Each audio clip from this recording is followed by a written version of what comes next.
he called reporter piggy? Look, the president is very frank and honest with everyone in this room. You've all seen it yourself, and I think it's one of the many reasons that the American people reelected this president, because of his frankness. He also is the most transparent president in history. And 자, 교수님. 본인에게 불편한 질문한다고 거의 면전에 가서 손가락 가리키면서 얘기를 했나 봐요. 피기, 돼지라고. 그래서 이거 지금 백악관 입장이 뭡니까? 또 백악관 대변인 여성이기 때문에. 그런데 답변이 또 매우 솔직해서 그렇다, 대통령이. 정직해서 그렇다, 투명해서 그렇다. 어떻게 보십니까? 뭐 대통령이 속내를 그대로 드러내니까 말 그대로 진짜 솔직하고 정직한 건 맞습니다만 그것이 국민의 눈높이를 그러니까 벗어났다. 그런 측면에서 본다고 하면 상당히 부적절한 것이죠. 그럼에도 불구하고 백악관 대변인이 저렇게 감사하는 것은요.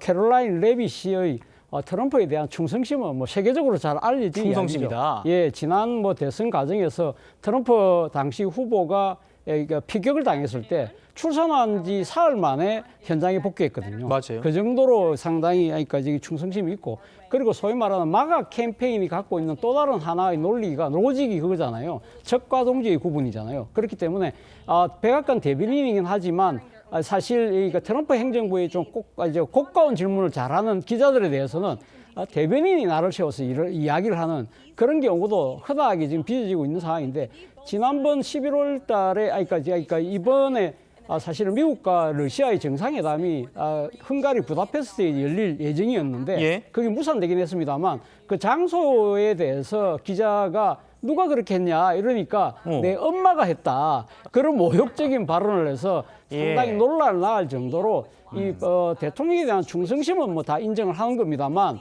그러나 그것이 대통령의 마음을 대변한다고 하지만 그것이 국민의 속내를 긁는 상황이라고 한다면 크게 정치적으로 도움은 되지 않을 것 같습니다.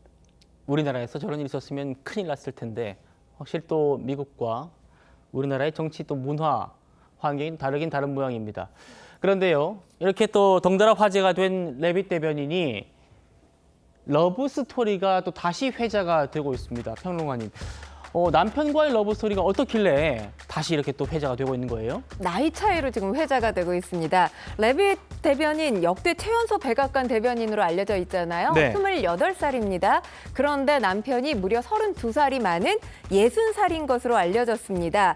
2022년에 본인이 하원 의원 선거에 출마했을 때 두 사람을 아는 지인을 통해서 처음 만나게 됐다고 합니다. 예. 한 팟캐스트에 통해서 이제 결혼 생활과 관련한 인터뷰를 한 건데요.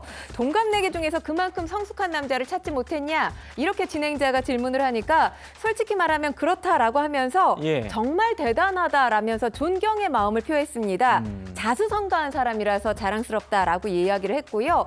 레빗과는 성격이 굉장히 다른 것 같습니다. 매우 내성적이고 SNS도 하지 않고 조용히 지낸다고 하는데 사실 레빗의 어머니보다도 남편이 나이가 더 많다고 해요. 그래요. 그래서 처음에는 가족들도 받아들이기 힘들었던 것 같은데 지금은 즐거운 시간을 보내고 있다. 이렇게 표현할 만큼 결혼 생활에 만족감을 드러냈습니다.